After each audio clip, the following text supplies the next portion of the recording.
ദേശീയപാത തകർന്ന സംഭവത്തിൽ സംസ്ഥാന സർക്കാരിന് ഒഴിഞ്ഞുമാറാനാകില്ല എന്ന് ബി.ജെ.പി. സംസ്ഥാന പ്രസിഡന്റ് രാജീവ് ചന്ദ്രശേഖർ. നല്ല പദ്ധതി വരുമ്പോൾ തങ്ങളുടേതാണെന്നും കുഴപ്പമുണ്ടാകുമ്പോൾ കേന്ദ്രത്തിൻ്റേതാണെന്നും പറയുന്നത് അവസരവാദപരമാണ്.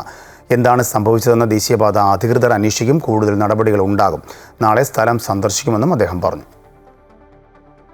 ഇന്നലെ ബഹുമാനപ്പെട്ട മുഖ്യമന്ത്രി പറഞ്ഞത് ഞങ്ങൾ ചെയ്തതല്ല. ഞാൻ നാളെ അവിടെ പോകുന്നുണ്ട്. ഞാൻ നിതിൻ ഗഡ്കരിയോട് സംസാരിച്ചു. അദ്ദേഹം ആദ്യം തന്നെ ആ കോൺട്രാക്ടറിനെ ഡീബാർ ചെയ്തിട്ടുണ്ട്.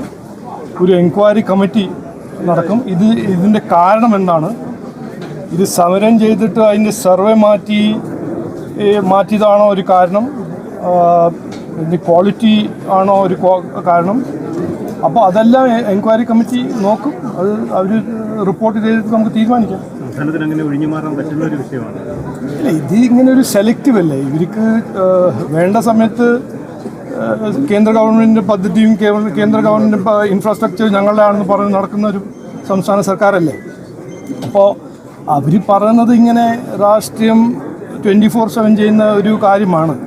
അപ്പോൾ അവർ പറയുന്നത് എനിക്ക് ഒരു സെൻസ് കാണുന്നില്ല. ഒരു ദിവസം അവർ പറഞ്ഞു ഹൈവേ ഞങ്ങൾ ചെയ്താണ്. കുഞ്ഞാലിക്കുട്ടി സാഹിബിനെ അസംബ്ലിയിൽ പറഞ്ഞില്ല. ആകെ ഇവിടെ നടന്നൊരു ഹൈവേ ആണ്. അതിൻ്റെയും ക്രെഡിറ്റ് മരുമകൻ എടുക്കാൻ നോക്കുന്നു.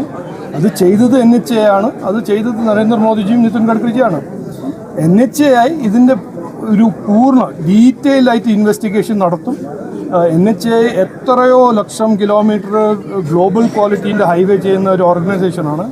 ലോകത്തിൽ അറിഞ്ഞ ഒരു ഓർഗനൈസേഷനാണ്. അവർ ഇൻവെസ്റ്റിഗേറ്റ് ചെയ്യട്ടെ.